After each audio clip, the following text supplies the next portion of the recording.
Hello, my name is Jiso and I'm reading Master Dōgen's Shōbōgenzō, and we have reached chapter 23, Gyobutsu-Yuigi, the Dignified Behaviour of Acting Buddha. It's another long chapter, all fascicle.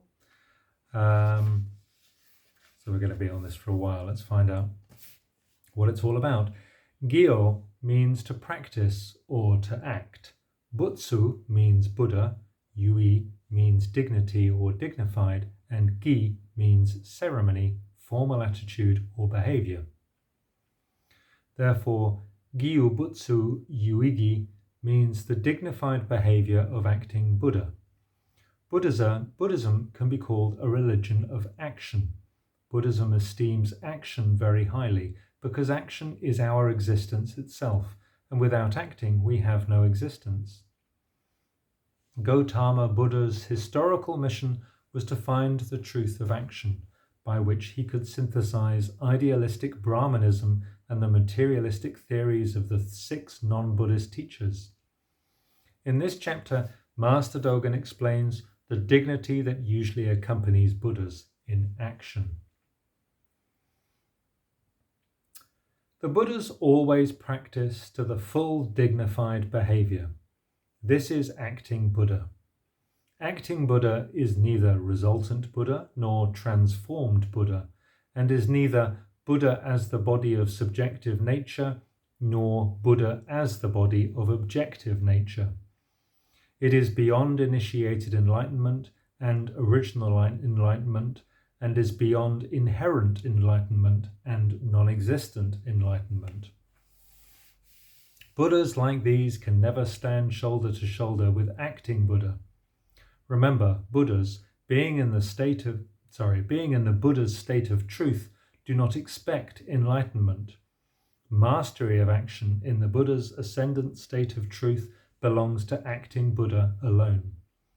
It is never realized by Buddha as subjective nature and the like, even in a dream. Because this acting Buddha realizes dignity at each moment, the dignity is realized before the body. Before verbal expression, the leaking out of the gist of the teaching covers time, covers all directions, covers Buddha, and covers action. If we are not acting Buddha, being not yet released from the fetter of Buddha and the fetter of Dharma, we are grouped among Buddha demons and Dharma demons. The meaning of the fetter of Buddha is as follows. When we view and understand Bodhi as Bodhi, we have directly been fettered by that view itself and by that understanding itself. Passing instantaneously through the moment of consciousness, never expecting that it might be the period of liberation, we misunderstand Bodhi in vain.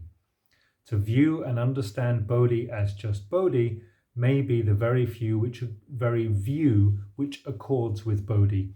Who could call this the false view? I remember it as just binding myself without rope. It is fetters at every moment, continuing endlessly. It is not a tree falling and wisteria withering. The natural falling away of that which binds. It is no more than fruitless struggling in caves on the Buddhist periphery.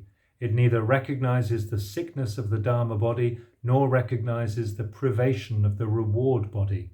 Even theorists, teachers of sutras, teachers of commentaries and the like, who have heard the Buddha's truth from afar, say, then to establish towards the Dharma nature a view on the Dharma nature is just ignorance. This theorist failed to say that when in the Dharma nature a view of the Dharma nature arises, the Dharma nature is a fetter. Further, he added the fetter of ignorance. It is a shame that he did not know that the Dharma nature contains a fetter. But if he recognized that he added the fetter of ignorance, that may have become a seed for the establishment of the Bodhi mind. The present acting Buddha has never been fettered by such fetters. For this reason, the Buddha says, "The lifetime which I have realized by my original practice of the Bodhisattva way is not exhausted even now, but will still be twice the previous number of kalpas." Remember, it is not that his lifetime as a Bodhisattva is ranged continuously to the present, nor that his lifetime as Buddha has permeated the past. The previous number described now is the totality that he has realized. The even now which he has just expressed is his total lifetime.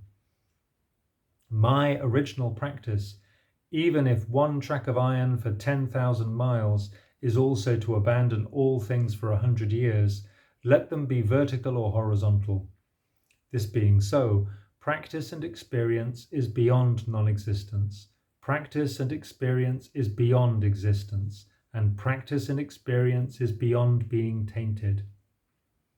Though there are 100,000 myriad places where there are no Buddhas and no human beings, those places do not taint acting Buddha, and so acting Buddha is not tainted by practice and experience. This does not mean that practice and experience are always untainted. At the same time, this untaintedness is not non-existent. Soke says, "Just this untaintedness is that which the Buddhas guard and desire. You are also like this, I am also like this, and all the patriarchs of India were also like this." End of quote. Thus, because the Buddhas as you are also like this, they are the Buddhas, and because the Buddhas are as I are also like this, they are the Buddhas. In this untainted state, which is truly beyond I and beyond you, real I, this concrete I, that which the Buddhas guard and desire, is the dignified behaviour of acting Buddha. Real you, this concrete you, that which the Buddhas guard and desire, is the dignified behaviour of acting Buddha. Because he is I also, the master is excellent. Because he is you also, the disciple is strong. The master's excellence and the disciple's strength are the perfection in knowledge and action of acting Buddha. Remember, that which the Buddhas guard and desire is mine also and yours also. Although the expression of the truth by the eternal Buddha of Sokai is beyond I, how could it not be about you? That which acting Buddha guards and desires, and that which acting Buddha masters, is like this. That which acting Buddha guards and desires, and that which acting Buddha masters. That which acting Buddha guards and desires, and that which acting Buddha masters, is like this. Therefore, we have seen that practice and experience is beyond concepts such as essence and form, or substance and detail. Acting Buddhas departing and arriving instantaneously cause Buddha to act, at which time Buddha is just causing action. Here there is giving up the body for the Dharma, and there is giving up the Dharma for the body, not begrudging body and life, and solely begrudging body and life. It is not only that we give up Dharma for the Dharma, there is dignified behaviour in which we give up Dharma for the sake of mind. We should not forget that giving up is unfathomable. We should not utilize consideration in the state of Buddha to fathom or to suppose the great truth. Consideration by Buddha is only one corner, for example, like opening flowers. We should not utilize consideration by the mind to grope for or to analogize dignified behavior. Consideration by the mind is only one face, for example, like the world. Consideration by a stalk of grass evidently is consideration by the mind of the Buddhist patriarchs. It is a fragment in which acting Buddha has already recognized his own footprint. Even when we see to the end that consideration by the undivided mind already includes boundless Buddha consideration, if we aim to consider the demeanour and stillness, the movement and quietness of acting Buddha, they have features which are originally beyond consideration. Because they are action which is beyond consideration, they are indefinable, unusable, and unfathomable.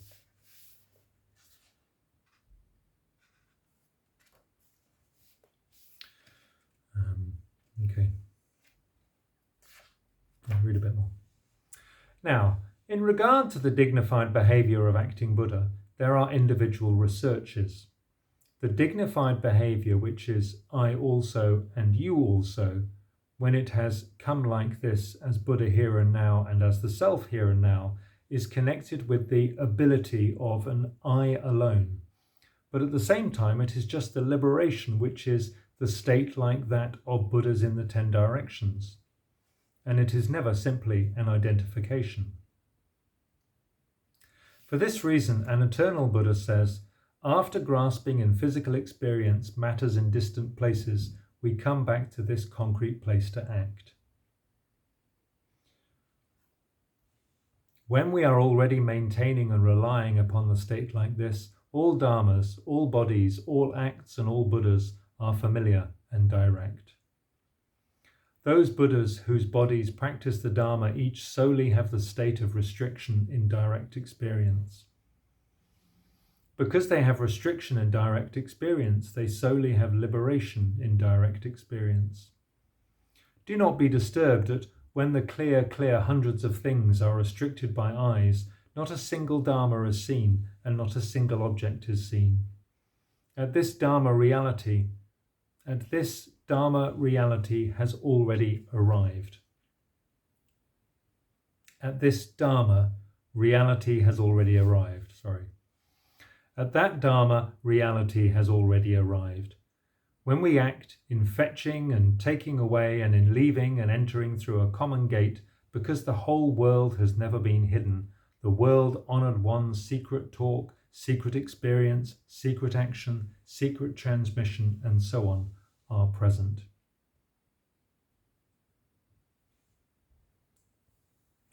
If I leave through the gate, just grass.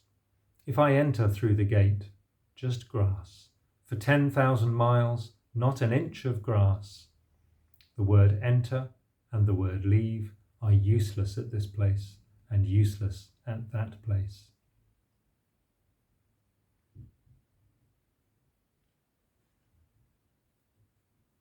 Nishijima adds, reality in the present is neither entered nor left. The present grasping does not depend upon action, which is a letting go. Rather, it is a dream, an illusion, a flower in space. Who can put this mistake in its place as a dream, an illusion, a flower in space? A forward step is a mistake, a backward step is a mistake, one step is a mistake, and 2 steps are a mistake. Therefore, action is mistakes at every moment. Because the separation is as great as that between heaven and earth, to arrive at the truth is without difficulty. We should utterly realize dignified behavior and behavioral dignity as the body in the great truth being relaxed. Remember, when born into life, we are born at one with the truth, and when entering death, we enter at one with the truth. In the head-to-tail rightness of that state, as a jewel turning or a pearl spinning, dignified behaviour is manifest before us. That which imparts and possesses single fragments of the dignified behaviour of Buddha is the whole of the cosmos on the earth and the whole of living and dying and going and coming.